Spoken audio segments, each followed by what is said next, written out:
Assalamualaikum warahmatullahi wabarakatuh. Selamat datang orang-orang penakut. Jumpa lagi dengan saya, Kang Tarhim. Tentunya di channel Pagi Mencekam. Kali ini saya akan melanjutkan cerita seram yang berjudul Ngunduh Jiwa. Cerita ini ditulis oleh Restu Wiraatmaja. Seperti apa cerita selengkapnya? Langsung saja. Selamat mendengarkan dan awas, dia ada di belakangmu.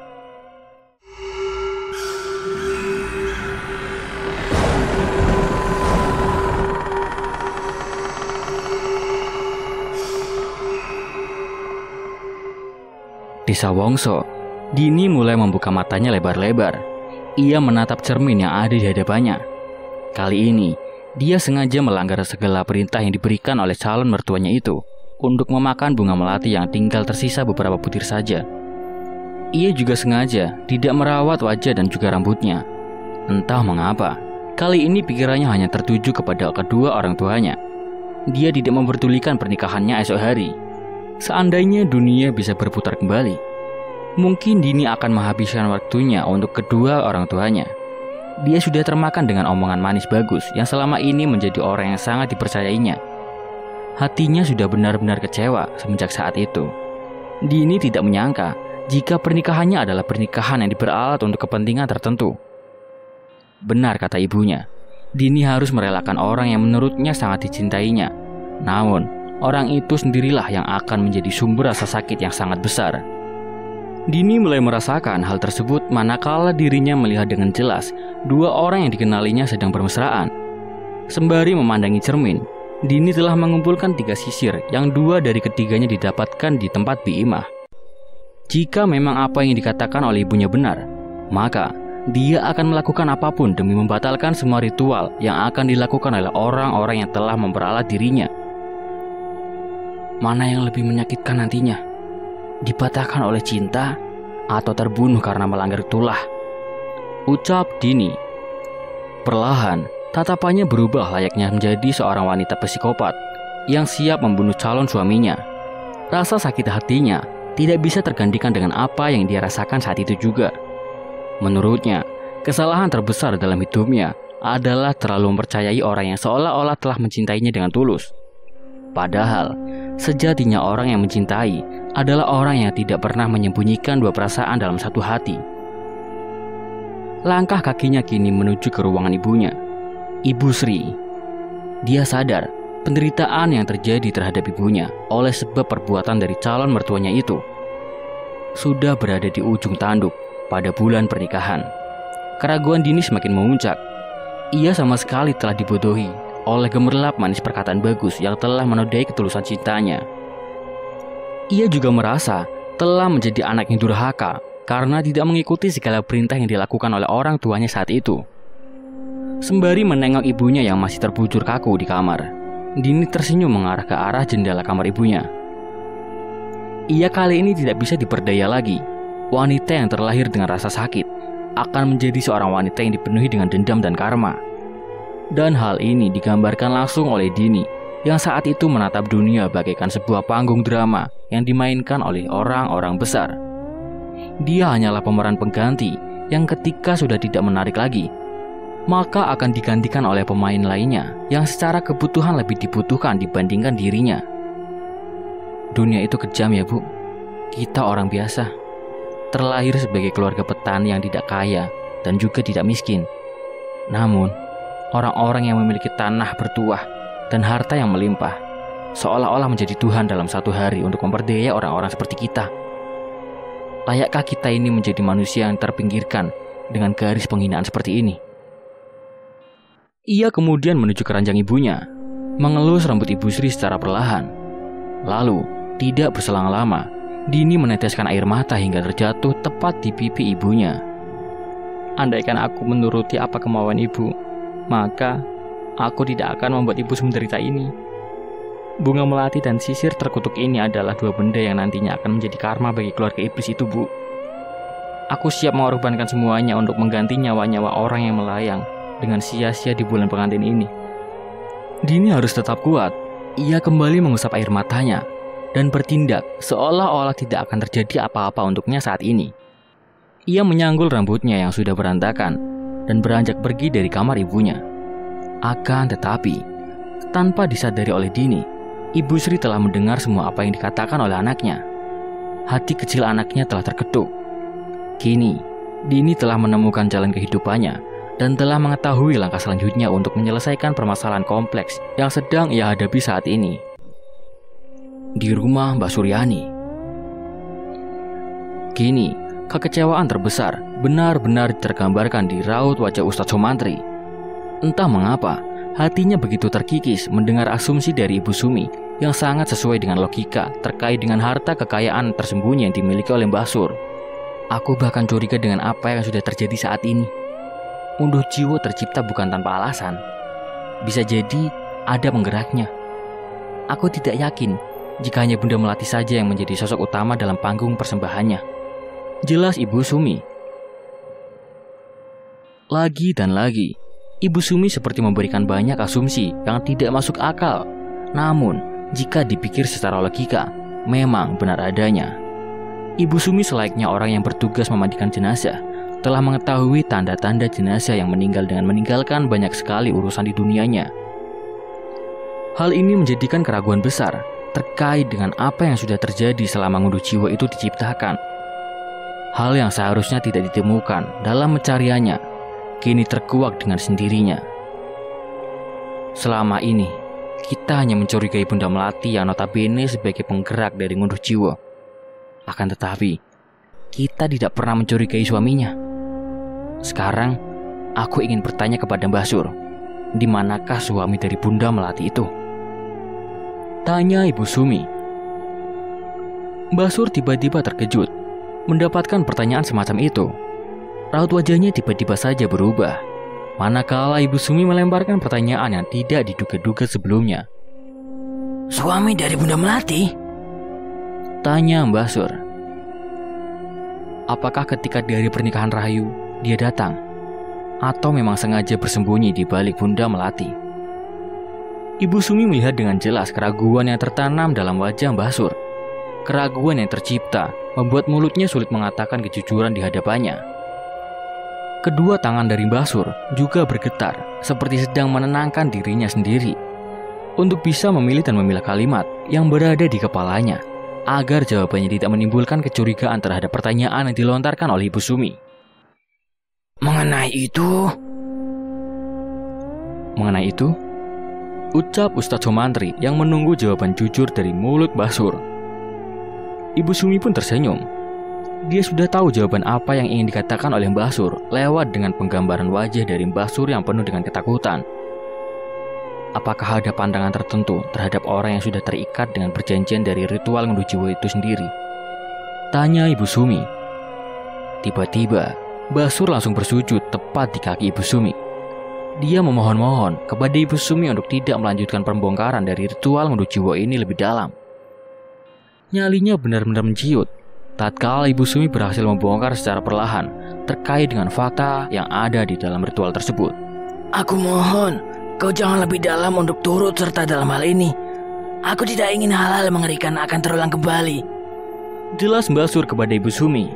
Ibu Sumi kemudian melepaskan kedua tangan Mbah Sur yang memohon-mohon sembari memegangi kedua kakinya yang dengan sangat kencang, agar Ibu Sumi tidak melanjutkan pembongkaran lebih dalam terkait dengan ritual ngunduh jiwa. Mbah, ucap Ibu Sumi.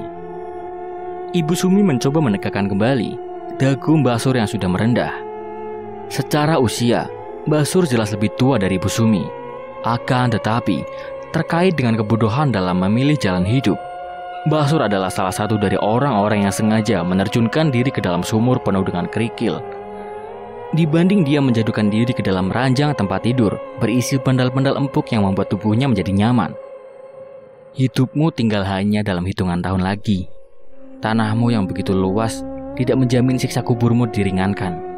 Aku bisa mengatakan seperti ini karena dosamu sangatlah besar. Kau telah menjual anakmu sendiri, lalu menjadikan masa tuamu penuh dengan gemerlap harta yang sejatinya telah menyeretmu ke dalam neraka dunia. Ucap Ibu Sumi sembari tersenyum ke arah Mbah Sur. Ustadz Sumantri terkejut dengan kalimat indah yang baru saja dilontarkan oleh Ibu Sumi. Menurutnya, perkataan itu benar-benar telah menunjukkan jati diri dari Mbah Sur yang sudah berada di ambang penyesalan. Seharusnya hari ini kau pergi ke masjid untuk mendengarkan pesan-pesan kematian dan menanamkan banyak ladang pahala.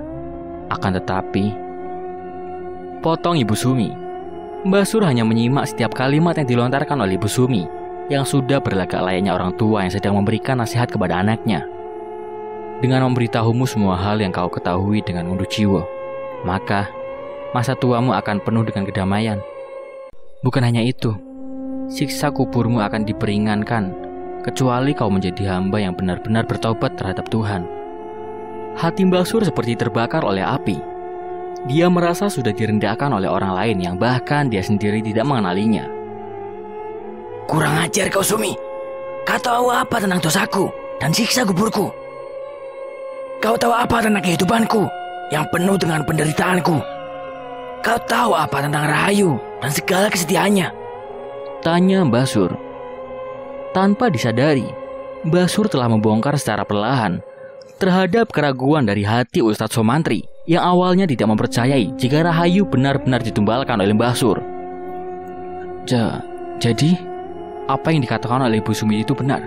Rahayu ternyata ditumbalkan atas kehendakmu? Tanya Ustadz Somantri sembari menatap ke arah Mbah Sur. Tiba-tiba, Ibu Sumi tertawa terbahak-bahak. Pak Sumardi yang melihat istrinya itu tertawa hanya keheranan. Baru kali ini dia melihat sisi lain dari istrinya yang benar-benar sangat tidak terduga. Sialan kau, Sumi. Kau sudah menjebakku agar mengakui semua perbuatanku. Teriak Mbah Sur sembari mengarahkan beberapa pukulan ke arah Ibu Sumi. Pak Sumardi berusaha menghentikan pertikaian itu. Ia mencoba untuk menangkis satu persatu pukulan dari Mbah Sur yang terlihat sangat tak bertenaga karena telah dimakan usia ke arah istrinya. Ibu Sumi menghentikan tawanya sekarang.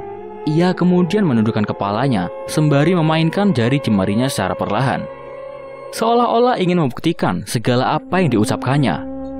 Ibu Sumi justru memberi tantangan yang mengerikan kepada Mbah Sur.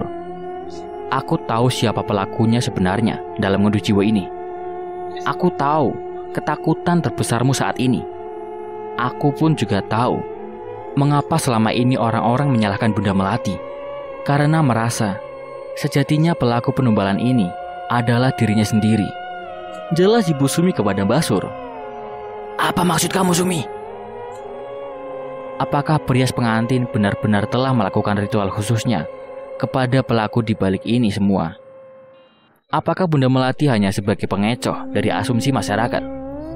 Atau pelaku itu sendiri adalah orang yang selama ini sengaja disembunyikan agar bulan pengantin tetap menciptakan ngunduh jiwa terhadap gadis-gadis perawan? Tanya Ibu Sumi. Mbah Sur berteriak dengan kencang dan meminta kepada Ibu Sumi untuk diam. Dia tidak ingin Ibu Sumi meneruskan kembali apa yang seharusnya tidak diucapkan. Cukup, Sumi. Kau bukan orang asli desa Wongso. Kau sendiri tidak tahu menahu kenapa semuanya bisa terjadi. Ibu Sumi kemudian melepaskan tangan suaminya yang masih menahannya agar tidak lepas kendali tatkala emosinya sudah meluap dalam menanggapi tanggapan dari Mbah Sur. Aku ini orang yang sering memandikan jenazah. Setiap hari aku bergelut kepada keseimbangan emosi yang diungkapkan para jenazah yang belum siap untuk mati. Semenjak ngunduh jiwa berlangsung, hidupku penuh dengan teror dan ketakutan. Suara tulang belulang yang dipatahkan, tangisan wanita yang merintih kesakitan, dan meminta tolong. Itu semua adalah suara dari anakmu Rahayu. Teriak Ibu Sumi. Mbah Sur terkejut mendengar semua hal itu. Dia tidak menyangka jika apa yang dirasakan oleh Ibu Sumi melebihi dari dugaannya sendiri. Teror dan kejadian yang mengerikan lainnya benar-benar sudah menyebar dan terjadi ke beberapa orang yang bahkan untuk Mbah Sur sendiri tidak mengenalinya.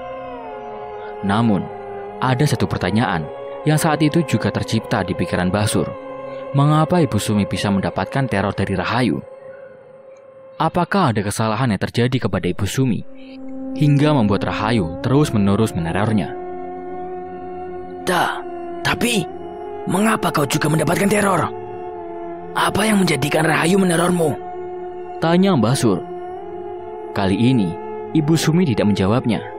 Ia hanya bisa terdiam sembari menahan rasa sesak di dadanya jika mengingat kejadian itu kembali. Pak Sumardi mulai angkat bicara. Sedari tadi, dia hanya terdiam. Mungkin dengan mengambil kesempatan bicara ini, atmosfer ruangan menjadi lebih tenang. Begini Mbah Sur, saat itu kami berdua sedang memandikan jenazah Dariwati. Kau mungkin telah mengenalinya. Jelas Pak Sumardi. Dia pasti sudah mengenalnya. Mbah Sur dan Pak Wito itu satu komplotan, ucap Ibu Sumi. Apa maksudmu? Tanya Mbah Sur. Diam dulu. Jika semua dibicarakan seperti ini, tidak akan selesai. Tujuan kita adalah membatalkan proses ngunduh jiwa. Besok sudah memasuki bulan pengantin. Jika kita semua tidak bisa menyelesaikannya. Tidak semua Pak, cukup kita berdua saja. 2 orang ini adalah komplotan dari mereka, ucap Ibu Sumi. Lagi dan lagi, Ibu Sumi kembali memotong pembicaraan dari Pak Sumardi. Entah apa yang membuatnya kesal hingga tidak menyukai sama sekali dari Mbah Sur dan juga Pak Ustadz Somantri. Diam dulu Bu, aku tahu kita berdua akan berusaha semaksimal mungkin untuk menyelesaikannya. Tapi dengan siapa lagi kita akan mencari tahu informasi ini selain dengan mereka berdua? Tanya Pak Sumardi. Walau bagaimanapun, Pak Sumardi tetap merangkul Mbah Sur dan juga Ustadz Somantri. Menurutnya, ada banyak hal yang belum diketahui oleh Pak Sumardi terkait dengan ngunduh jiwa itu sendiri. Aku mohon untuk semuanya. Besok adalah bulan pengantin.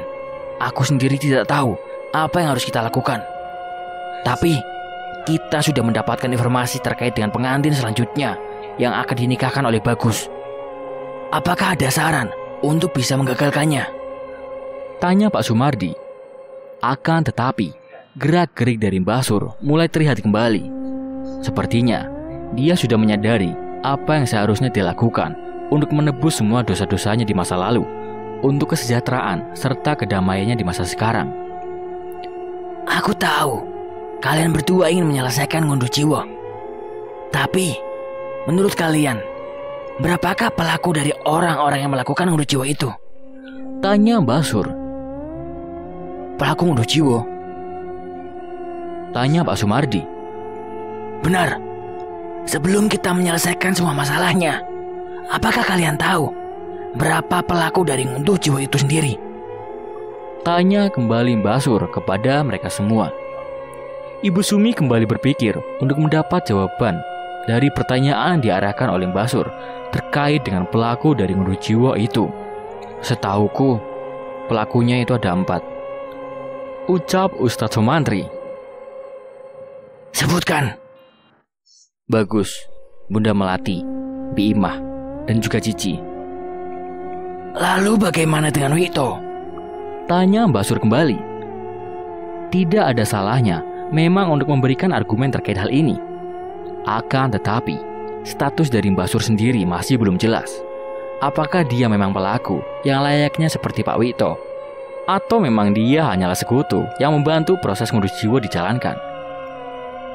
2 orang, jawab Ibu Sumi. Tiba-tiba, Ibu Sumi memberikan sebuah argumen yang berbeda dari yang lainnya. Ia sendiri telah memikirkan secara matang terkait dengan pelaku asli dari ngunduh jiwa itu. 2 orang? Siapa saja? Tanya Mbah Sur. Aku tidak tahu terkait 2 orang pelaku ini. Mungkin kau adalah salah satunya. Orang yang masih dalam ikatan sekutu terhadap mereka, yang sudah mengetahui secara pasti pelakunya. Akan tetapi, aku sudah mengira jika pelakunya adalah orang yang selama ini disembunyikan dan tidak diketahui oleh siapapun. Sedangkan mereka hanyalah penggerak dari ngunduh jiwa. Mbah Sur tersenyum mendengar jawaban yang diberikan oleh Ibu Sumi. Akan tetapi, menurutnya jawaban yang baru saja disebutkan oleh Ibu Sumi masih belum tepat. Ibu Sumi masih belum bisa menyebutkan nama pelaku dari ngunduh jiwa itu sendiri. Jadi, siapa pelakunya? Tanya Ustadz Somantri kepada Mbah Sur. Benar seperti apa yang dikatakan oleh Ibu Sumi. Pelakunya sengaja disembunyikan.